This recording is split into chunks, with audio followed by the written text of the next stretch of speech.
So, welcome everybody to Talking Niagara. It's 7 o'clock, Wednesday, January 29th, 2024. And just to remind you all, this is Talking Niagara. So, it's Peter Giblett and Dave Wheeler with Talking Niagara. Hi, everybody. And also want to let everybody know that tonight, Angela Brown and I will be producing Spin Legal. All right, so watch that, everybody. Okay, just thought I'd give you a quick plug on that one. Okay, so Dave, how things been going? Not bad, not bad. Pretty good, actually. Okay, so Doug Ford took the walk down the corridor yesterday. He met with Lieutenant Governor Edith Dumont yesterday afternoon and asked her to dissolve Parliament. However, there's a couple of questions I've been hearing yesterday. Is it legal to dissolve Parliament? Early, yeah, obviously it is because Trudeau did it back in COVID times. No, he had a minority government. He was under pressure, theoretically. Yeah, but he's got Ford. But he still had a mandate to rule a few more years, and he called an election anyway. Yeah, I know. But arguably, Doug Ford has a majority government and hasn't got the can't go to the Governor General just on any given Tuesday to ask her to dissolve Parliament. All I know is every time a government has tried that, they've get no resistance from the Governor General or the Lieutenant Governor General, depending on whether it's federal or provincial. Yeah. No, Lieutenant Governor. Lieutenant Governor for Ontario. Yeah. All right. And Edith Dumont's office is actually just down the corridor from Doug Ford. So probably they wave hands at each other on any given day. Yeah, that's the first time I remember her name. I couldn't have told you who the Lieutenant Governor was. No, neither could I. It just happened to be in the paper, and I'm like, okay. I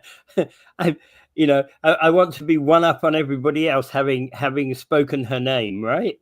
Yeah, I wonder how much she gets paid to be a figurehead like that. I wonder how much coins. Yeah, and what's the qualifications for that job? and you see, I actually, one of the things that bugs me about a job like that is obviously she signs every bill into act. She has a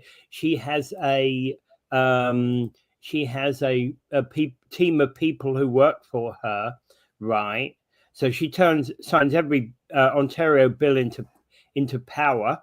Now, what's the qualifications for that job, and why isn't that job elected?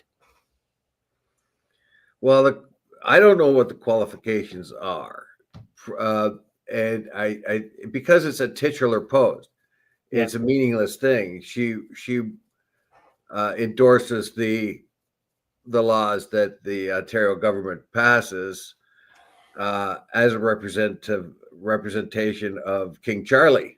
Yeah, in England, and some of our language on these bills is kind of archaic, like his Majesty, blah blah blah, and I don't know. I don't know why we haven't. The reason why we haven't dumped the monarchy so far is because of the cost. It apparently when this was brought up a few other times, including the Harper regime, he just said that it was cost prohibitive. It's nearly meaningless. It won't affect Canadian politics, but it will cost a heck of a lot of money to change everything over. So, I think that's pretty much the bottom line. I think we put up with it. I don't think it's that cost prohibitive. I just think it's lazy man thinking. And I think so, but really, we'd have to devote a lot more money and time and all that to dump them. I wish we could.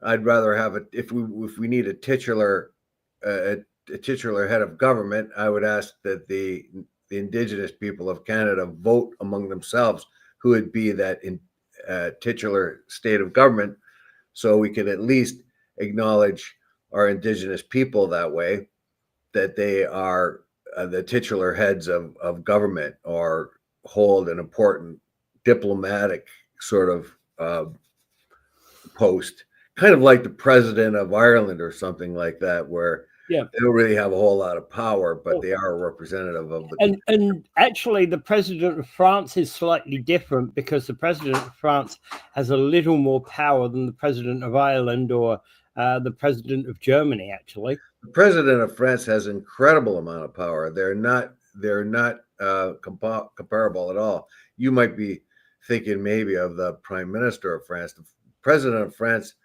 has extraordinary. I said the president has a significant amount of power in France. It's not like the president of Ireland or the president in Germany. Yeah, these they're mostly titular posts, and Yeah. I don't even like. I'd have to get into it, but I remember that the Irish have this president, which doesn't really mean a whole lot. Yeah. Well, and actually, that the point about the president is it's somebody there whose official job is basically stamping the bills and accepting when an election must occur, and being essentially, I guess, the head of government while the election is going on, amongst other duties. They have a largely diplomatic duty poll, but I still think that post ought to be that post, lieutenant governor post, ought to be elected. Right. Okay. Mike says so at a time when we need a leader, the premier calls to search for a leader. Okay.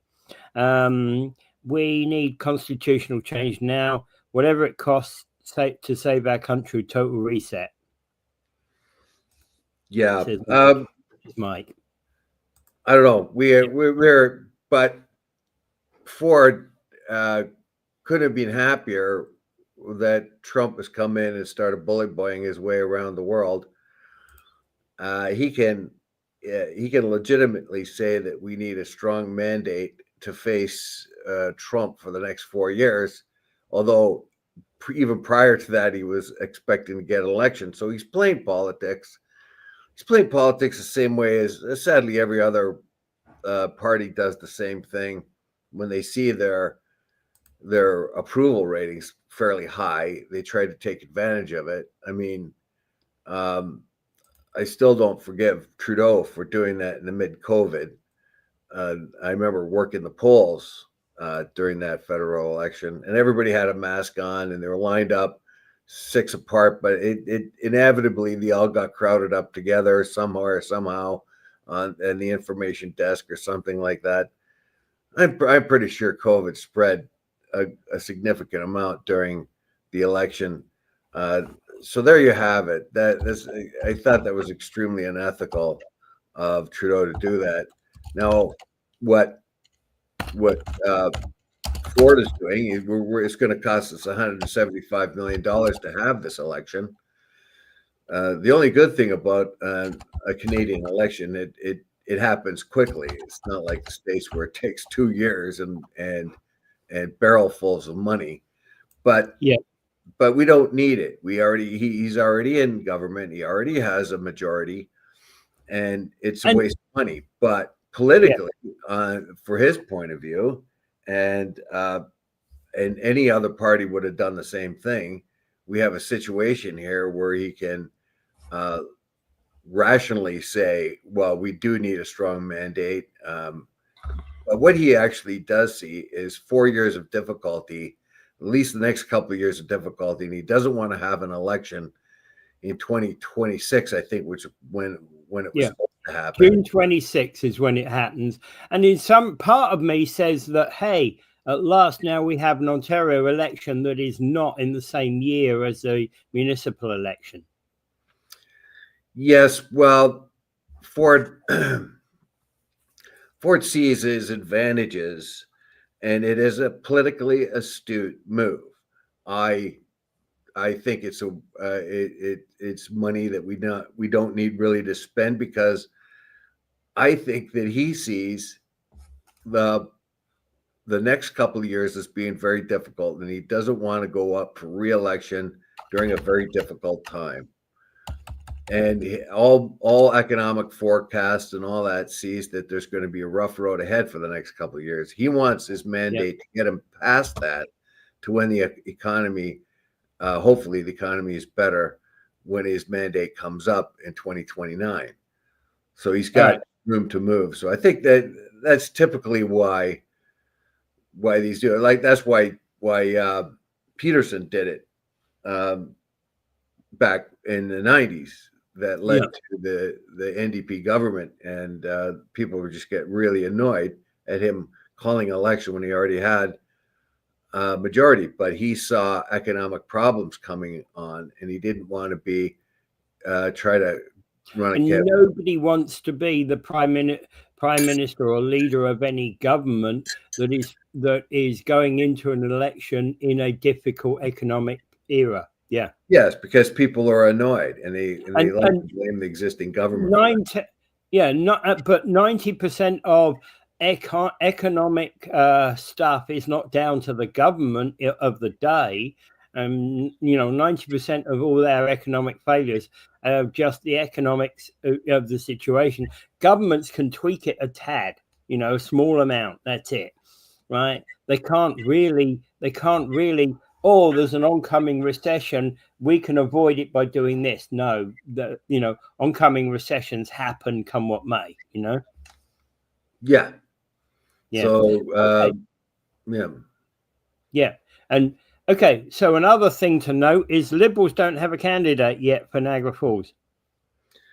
But no, that's going to be a tough call, because that's going to be a tough call, because you have a very popular incumbent, Wayne Gates. Like Wayne Gates, like every other politician, gets slurred a lot, but he did win handily the last time, and I think it was 4 consecutive, or I don't know how many consecutive times Wayne Gates has won.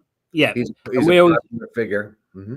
Yeah, and we already know Ruth Ann Neuwirsteg has been selected as provincial Conservative Party. Now this is a good hope for her, because she was the 3rd most popular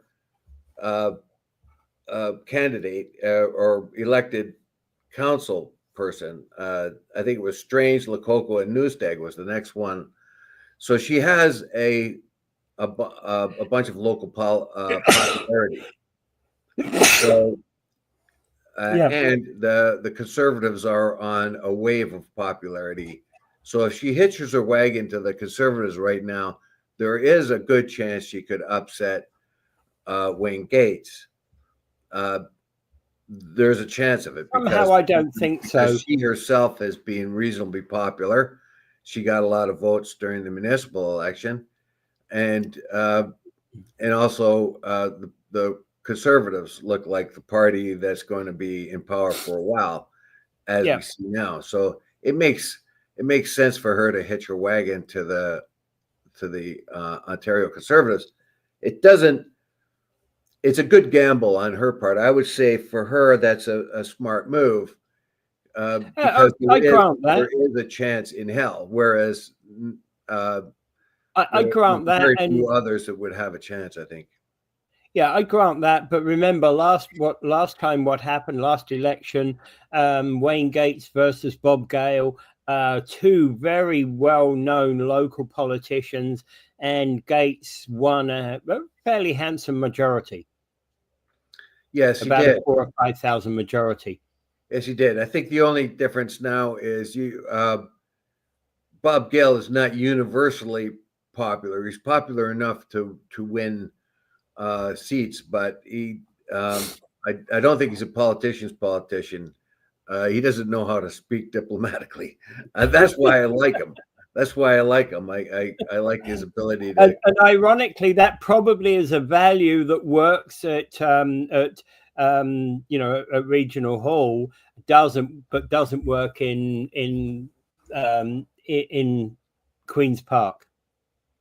Yeah, but Newsteg has a chance, and I tip my hat to her for stepping into the fray, but it wasn't a decision she made whimsically. There is a chance that she could ride the Tory wave and get in. And even if she doesn't win, if she comes up with reasonably good numbers, that can begin her career in politics outside the municipalities.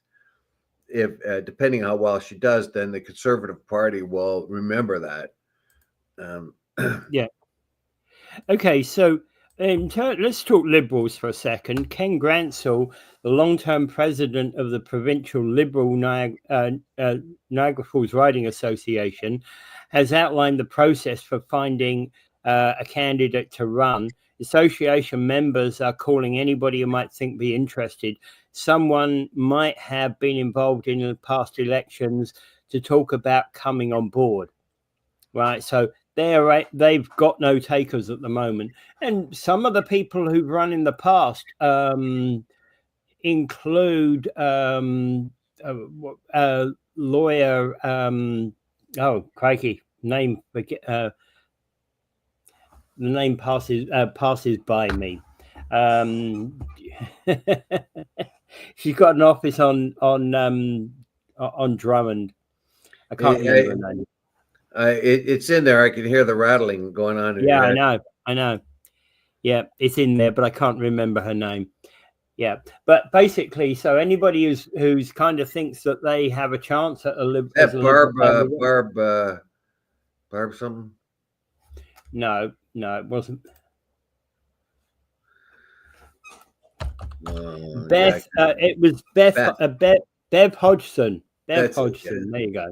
Yeah, Bev Hodgson. I kind of remembered the B part, but that's about it. Yeah. Bev Hodgson. There you go.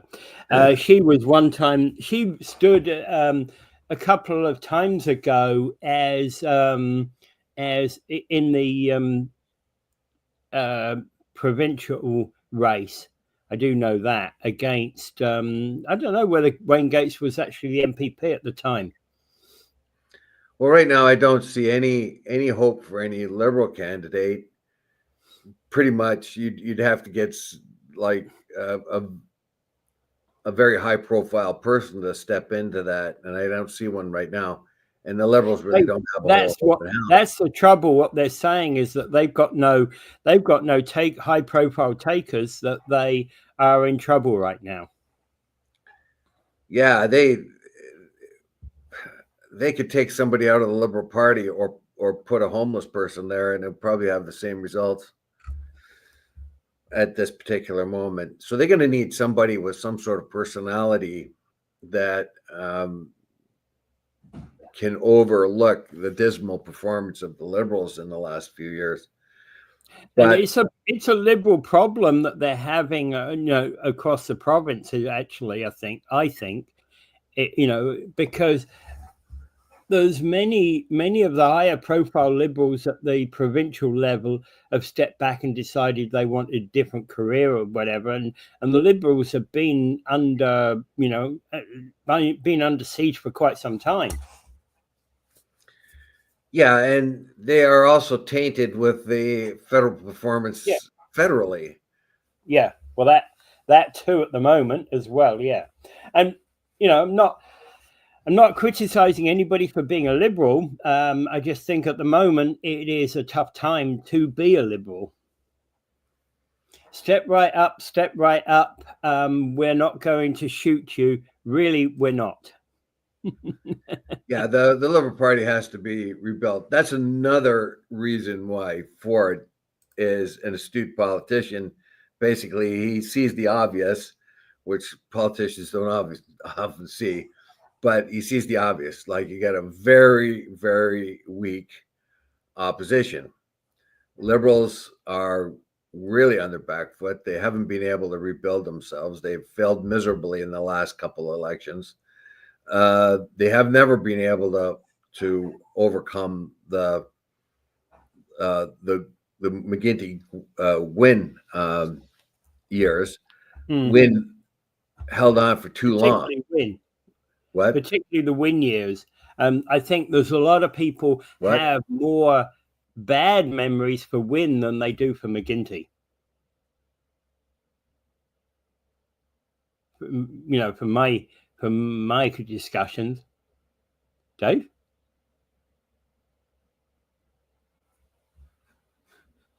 Looks like Dave's frozen.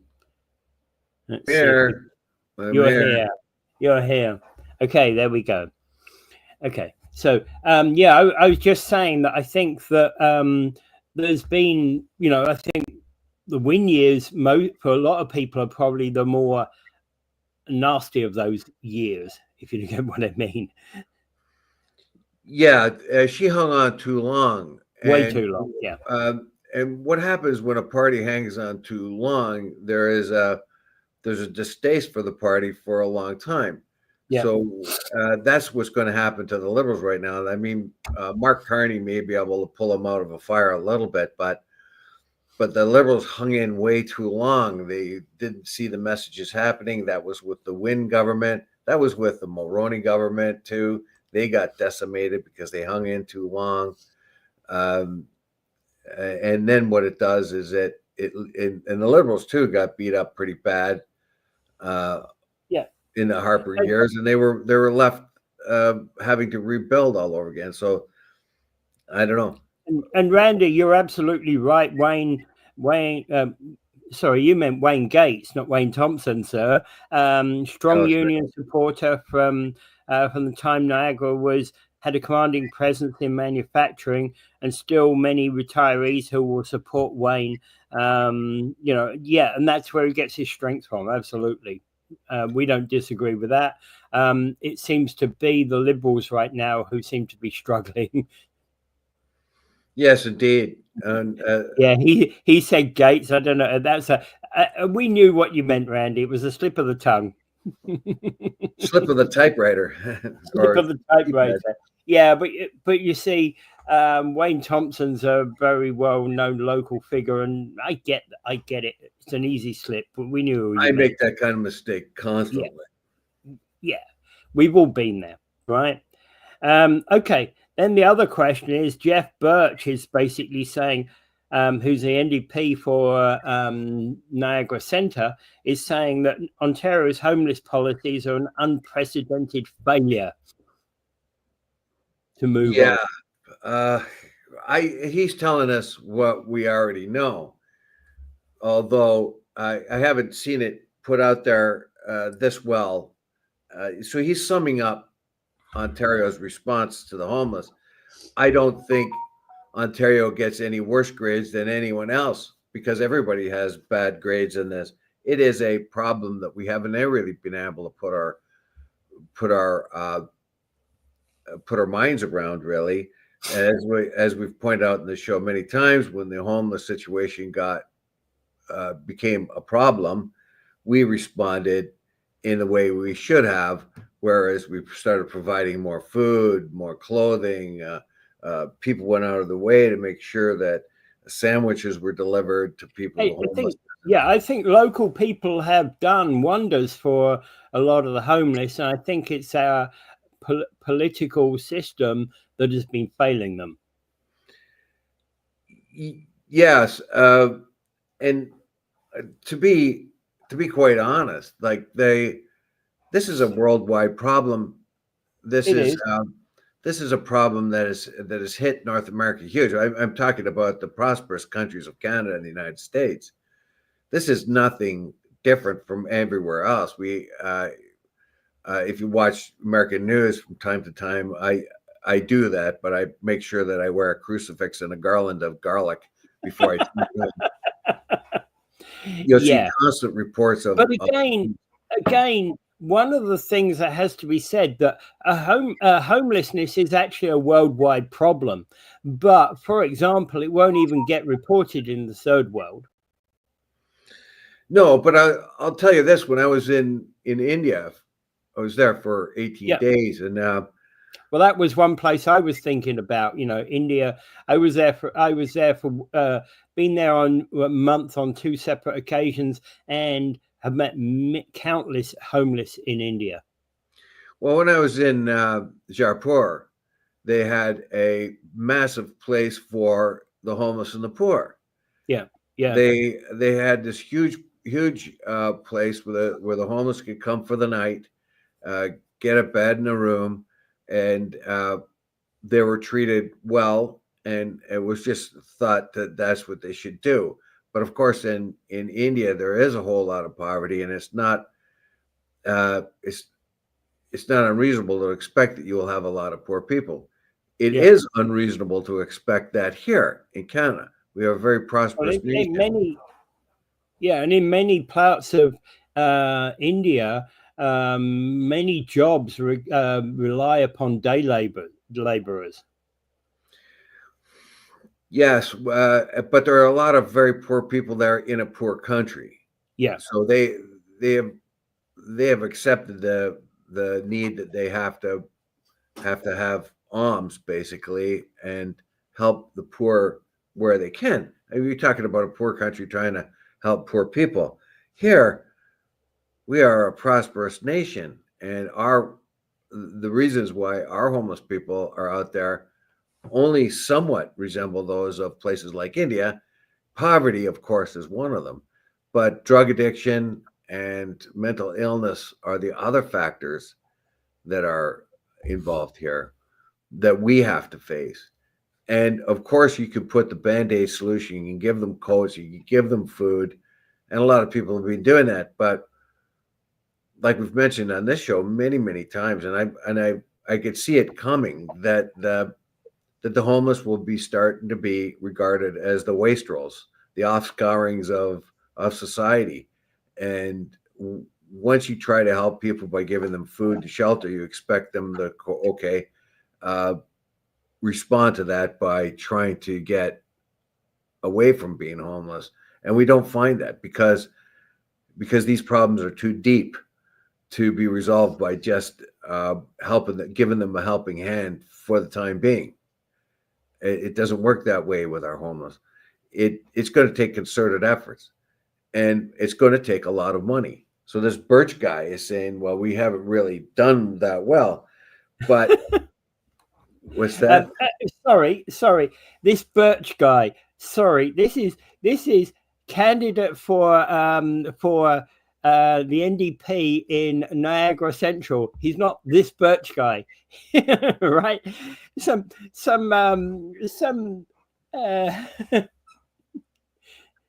accolades, please. I don't get what you just said. Well, yeah. Jeff Birch, of course, will now be the candidate for the NDP in Niagara Centre, won't he? Or is it Niagara? Yeah, well, he's an NDP critic, right? Housing critic, right? Yeah. Right. So basically, he's just saying what everybody else has already known. We've discussed this in our own city council. We discussed in the region. The region got very upset about using the notwithstanding clause and oh, good morning, Karen. How you doing? And basically he's just saying what everybody already knows, that we did a bad job. But did we do such a bad job? Were we prepared? How could you be prepared for this particular different social phenomenon? Which is happening all over the developed world, where you have a reasonably rich country and you have a whole lot of people being homeless. Poverty is only part of it. The biggest problem is drug addiction and mental health. Yeah. All right. So these are all issues that are really now in the frame, I think, would be part of the this upcoming Ontario election. So he says, what we need is adequate housing and wraparound supports for folks to get themselves out of the situation that they're in. No kidding. No kidding. And really? No kidding. Not things that we haven't said before on this show. Yeah, so they devoted an article to Birch telling us what we already know. Yeah. And he sums it up in one place, but that is the whole reason why the notwithstanding clause is coming up, because of the frustration of all the different agencies. But the real problem is whether or not you go with notwithstanding clause or the conventional ways, you're going to have to spend a lot more money. Money is the issue here. You're going to have to spend a lot of money, and you're going to have to support the mental health, all these other things, whether or not you go with notwithstanding clause or not. In the end, it comes up to about the same thing. You're going to have much more resources. You're going to have a concerted plan to get things accomplished, and that takes money, resources, and time. And to keep saying that it's not working, we need the notwithstanding clause. But it's in the end, it's going to end up being the same thing, whether you use the notwithstanding clause or not. You're going to have a firm plan, and you're going to have either way. You see, the way I look at it is whether you use the notwithstanding clause or not, I suspect that what you're going to end up with is cities and towns across the province finding an area where they can agree that, and they can agree that although it's a horrible agreement, we'll accept that this is an area where we can permit homeless people to go, allow them to put up their tents, provide basic toilet and shower facilities, etc. Maybe have one area for gents and one area for ladies. I don't know. But all of that kind of thing, I can see them creating like an acre or two space for a homeless encampment, and that will be fenced off. Well, the argument for those who want the notwithstanding clause are, if you use the notwithstanding clause, you can put the homeless people there and force them to stay there. Yeah. If you go the other route, there's no guarantee they'll stay there. You can put up a really nice place for them, and they'll still wander around because of their mental health issues. And the Summer Street place for the homeless people there, like I said, on Monday I passed by there and there was cops all over the place again. Yeah. Again. I know. Yeah. And that has been, and I have to say that I went past the other one, the Park Street one, and there were cops there as well at one point. And if anybody knows what I'm talking about there, if you've ever dealt with people with mental health issues, it is extremely frustrating. There's no amount of logic that you can use on a person that suffers from homelessness or addiction problems, because they think a wholly different way. Yeah. And you can say, okay, here's a nice place for you to stay. Here's where all this, you can't guarantee them staying there. You can spend a lot of money on that. Then they'll just wander away and do drugs some other place. It's a very, very frustrating thing. And whether I predict that the region for now can't see themselves using the notwithstanding clause, but it won't be long before they do. If this, all right, it's an interesting couple of statements here. Okay, Randy is saying, in homelessness, it takes very few tents to make an area look horrible. Since the late 70s, social programs built rental-controlled housing and provided welfare. There have been long-standing ire between those who have to work for a living and those who can ride out welfare. Today's difference is better tents, right? And no reinforcement, all right? And Karen is saying it sounds like we're building our own refugee camps. But that's essentially what will happen if you do the notwithstanding clause, because you're going to have to overwhelm somebody's sort of lose somebody's rights so that you can help them. That's the moral and ethical dilemma that we're in. Do we let some people think, do we let them continue to be living in such conditions because they can't help but live like that? Or do you then force them into places where they can get rehabilitation and so on? And you see, there is no real clear answer here. And if anyone's ever, like I said a minute ago, if anyone's ever dealt with people with mental health issues, it is immensely frustrating. Immensely frustrating. Yeah. All right. Okay. So moving on, Trudeau is going to fill the Senate vacancies before retiring. So he's planning a final wave of appointments to fill the 10 vacancies that are there before he retires in March. Here's a question for you. Could he be one of them? Could he nominate himself? No, I doubt it. I doubt it very much. But I don't think he wants to go there anyway, because probably not. Probably not. That's a plump little. Those things are used for rewards. Usually, reward, like the Liberal and the Conservative and the NDP normally reward their prominent fundraisers or their prominent ideologues, people that have worked for the party a long time. Now Trudeau, go ahead. Yeah, currently we have 3 vacancies in Ontario, 2 in BC, 2 in Quebec, 1 in New Brunswick, Nova Scotia, and Saskatchewan. Just dissolve them. Like, we don't need them.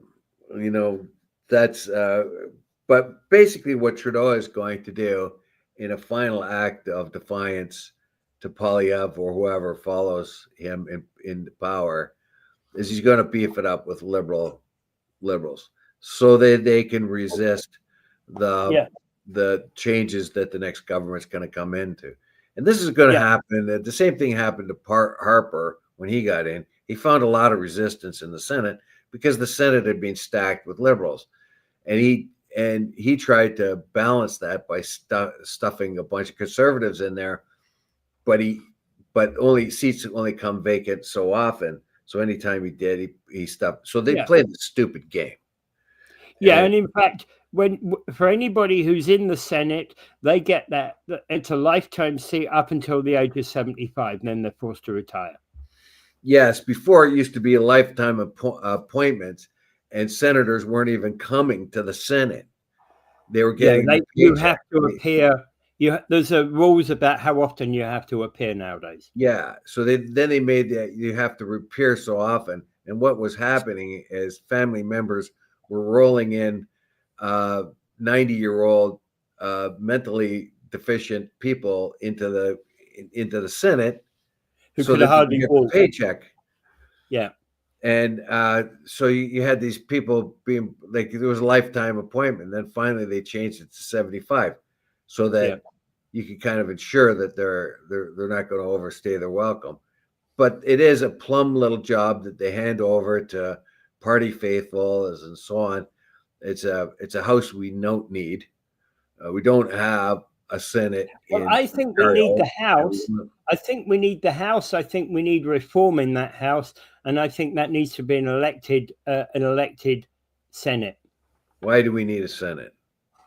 Because we need an overriding body that actually states whether laws are whether the law is a good thing, have additional checks and balances on creating law.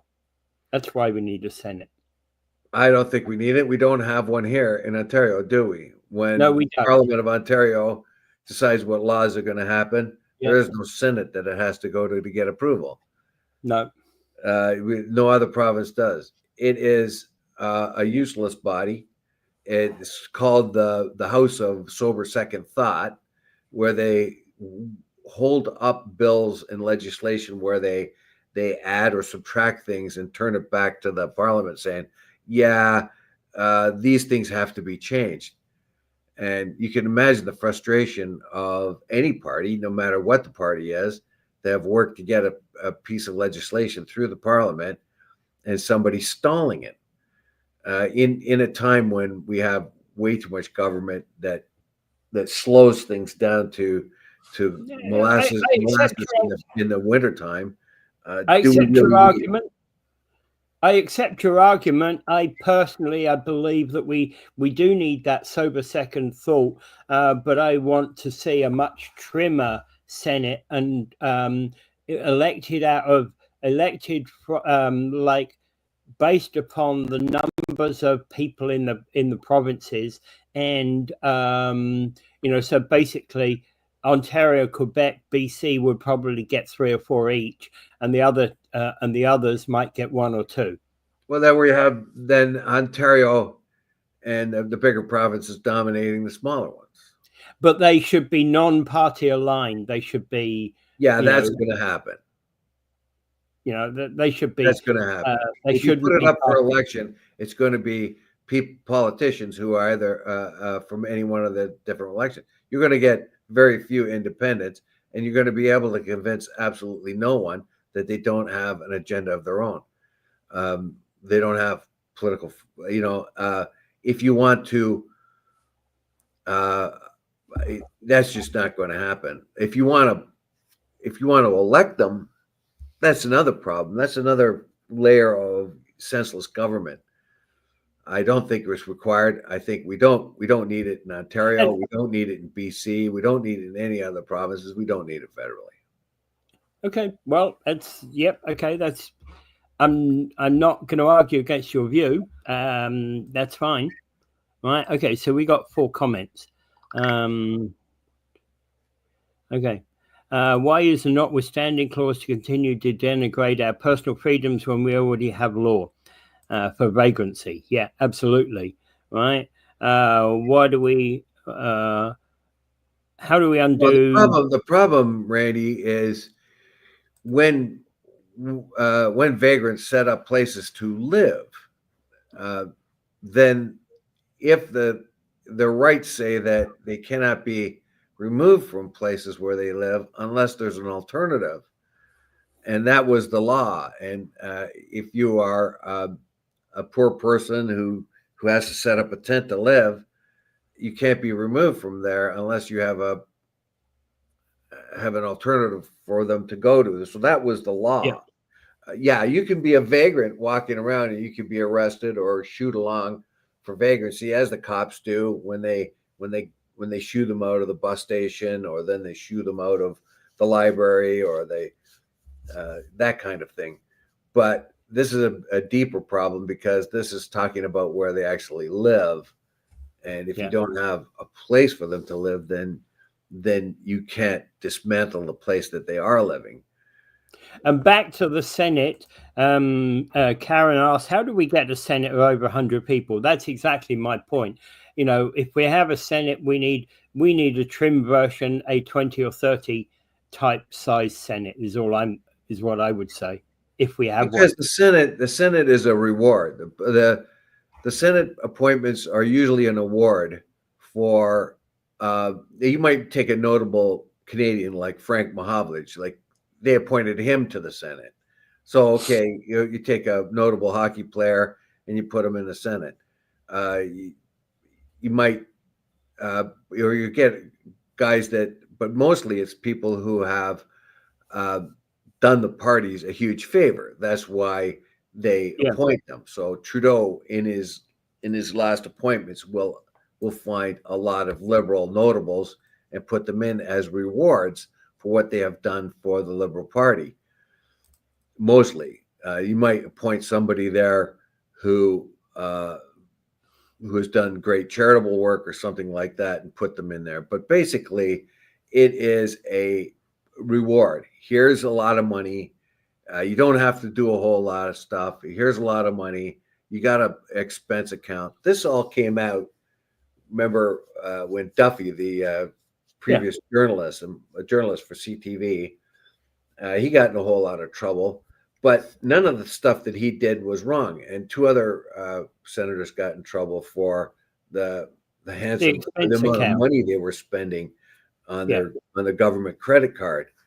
Yeah. But the rules and laws that were that none of them could be convicted because the rules and laws behind the Senate were so vague and written that way on purpose because it is a plum job. That's the whole point of it. Here's a whole lot of money. It's a plum retirement, actually. Yeah, here's some money. Here's some prestige. Yeah, it's a costly body that is a senseless piece of a plum retirement. And if you only have to go to work 3 or 4 days a year, that's a great thing to do, isn't it? Yeah, and you can jump on a plane and go anywhere. The abuses of the travel abuses were horrendous there for a while. But when trying to claw that back and get the senators to be accountable, the rules for the Senate were so vague and so ambiguous that none of the senators were doing anything wrong because there was no rule there that could be definitely interpreted. Yeah. All right. Okay. So moving on, Liberal leadership hopefuls are urging federal intervention on Bill 21. That's Quebec's secularism law. And basically that law is being reviewed by the Supreme Court at the moment. Yeah, the Supreme Court has accepted it. Now, to give you a little bit of background, Quebec has used the notwithstanding clause to enforce a secularism in its public service. In other words, it rejects all religious symbols, whether you wear a cross, whether you wear a hijab, whether you wear a turban if you're a Sikh, or a hijab if you're a Muslim, or a kippah if you're a Jewish person. All signs of religious affiliation have to be removed. You have to look and act like a secular person. This is the secularization of Quebec, and we find the same thing happening in France and other places, like in Switzerland too. So the government says you can do what you want anywhere else, but if you're going to work for the government, you have to be secular. Now, the charter guarantees everybody religious expression. Yeah. So that's why they have to use the notwithstanding clause. This is a political hot potato now, because this issue is coming up at a time when there's going to be a federal election, and the average Quebec citizen evidently is all for the secularization of their public service. They don't want people wearing religious symbols as part of their I have some problem. I do have some problems with it, because it's relatively easy to say that you shouldn't wear crosses or or tabs, or well, it's harder to say you shouldn't wear a hijab. It's harder to say you shouldn't wear a turban, because they're culturally part of part of how you're being, right? They're religious expressions. Yeah. Well, are they? Yeah. They are religious expressions. That's true. I do. I believe that hijabs basically are a way of subjugating women. Always have said that. But then again, turbans are another matter, and that's so men wear turban in Sikhism, men wear turbans, but there's other religions where people wear turbans as well. But they generally don't wear them in Western society. I bet a bunch of Sikhs don't wear turbans. I know plenty of Sikhs that don't wear turbans. Yeah. I know plenty of Sikhs that just have hair hair cut the same way as you and I do, Dave. Yeah, I had a boss on the Seaway who was a Yeah. Sikh, and he was a secular Sikh, so you wouldn't he had to tell you whether he was Sikh because he didn't wear a turban. Now these religious sort of ornaments or whatever you want to call them, symbols, are thought to be problematic in the public service. Because you imagine if you have a Jew coming up to a Muslim in the license line or something like that, and they get in an argument that they both will be offended by each other's, or could be offended by each other's. One's got a Yamaha on, the other one's got a hijab on, and Yeah. right away there's friction. A Yeah. Christian And meeting up against a Hindu, maybe. Who knows?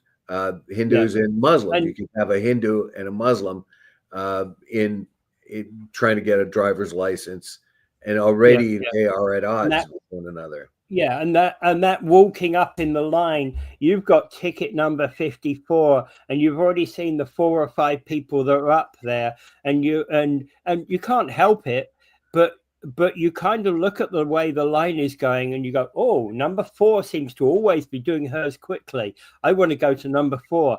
Number 6 seems to be doing really slowly. She's really, every person she sees, it's half an hour. I really don't want to be number 6. So when you're called up to number 6, you're going, oh my God, I don't want to do this one, right?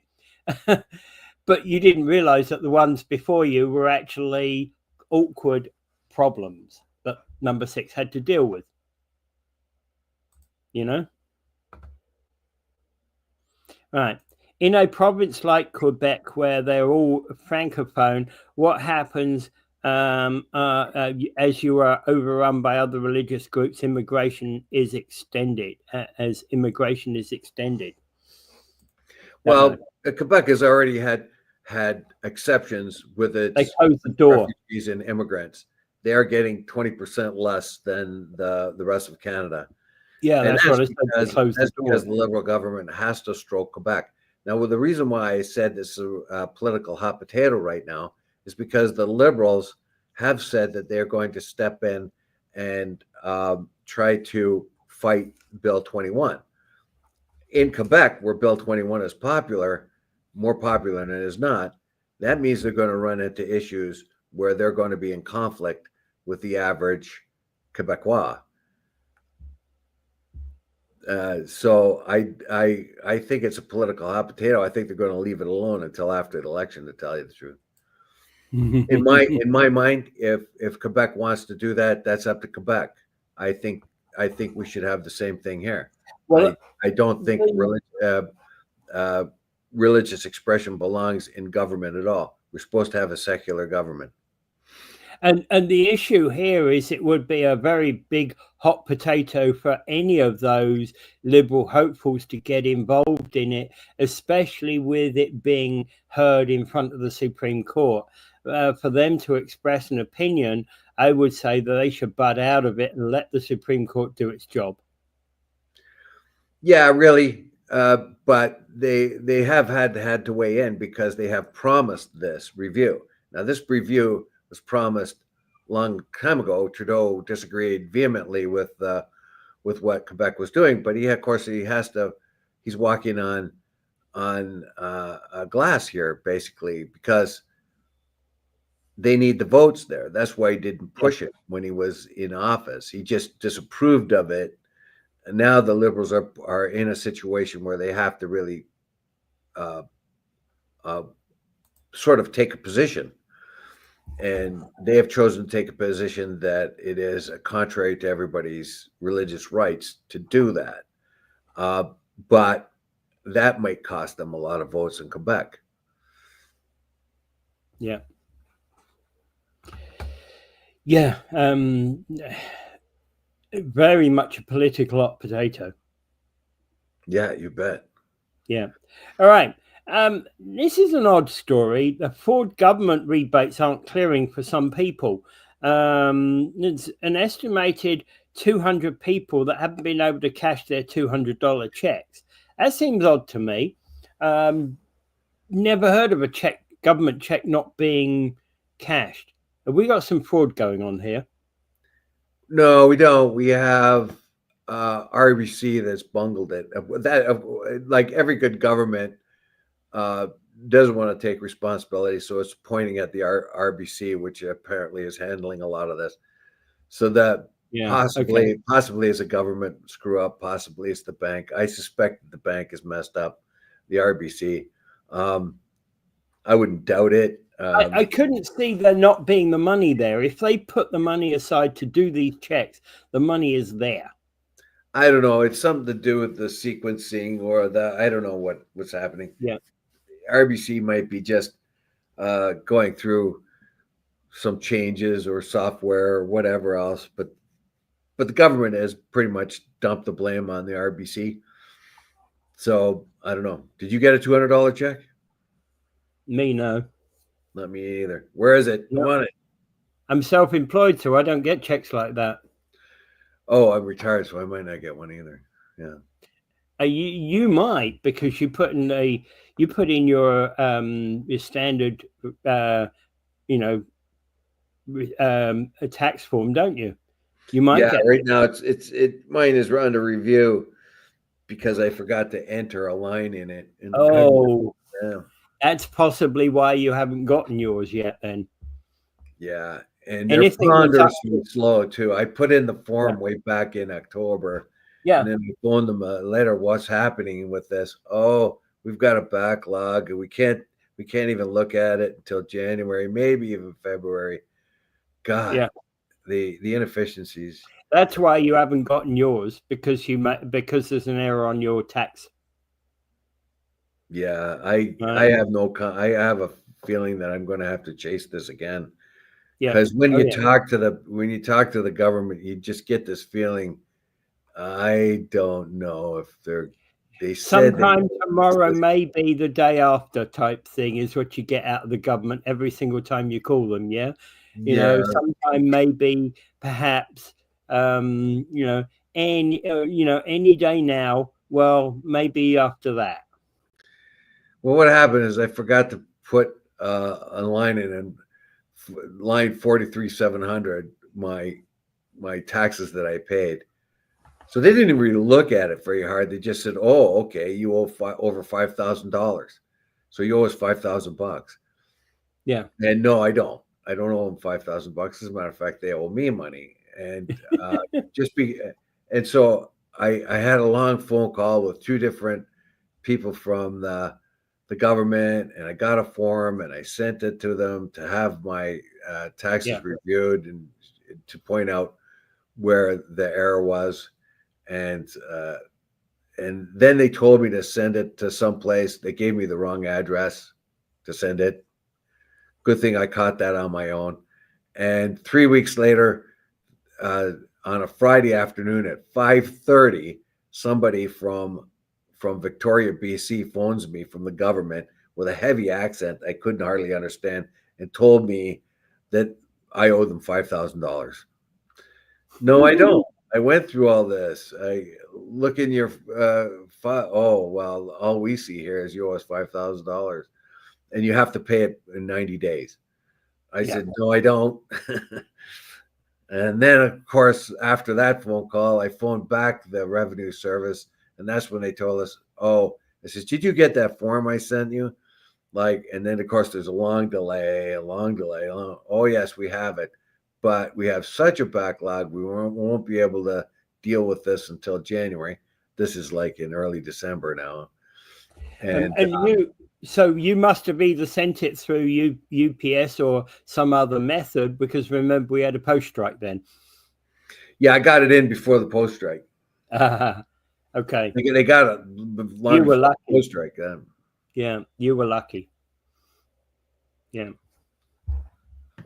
All right. Yeah, I think that's just, I cannot see the government really fucking up on this one. Really, I can't. No, I really can't. Well, anyway, yeah. So and Karen said Karen says she got her check. Yeah. Okay. Okay. When are you taking me out for beer, Karen?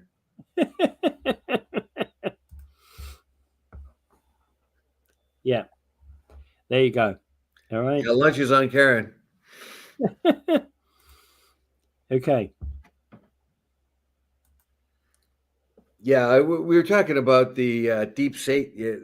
Well, we're already out of time again, so we have to wait again to tomorrow. Yeah, we'll come back to other stories tomorrow. All right. So thank you, everybody, for being here. And Dave? Without further ado, I bid you adieu. Pray for peace.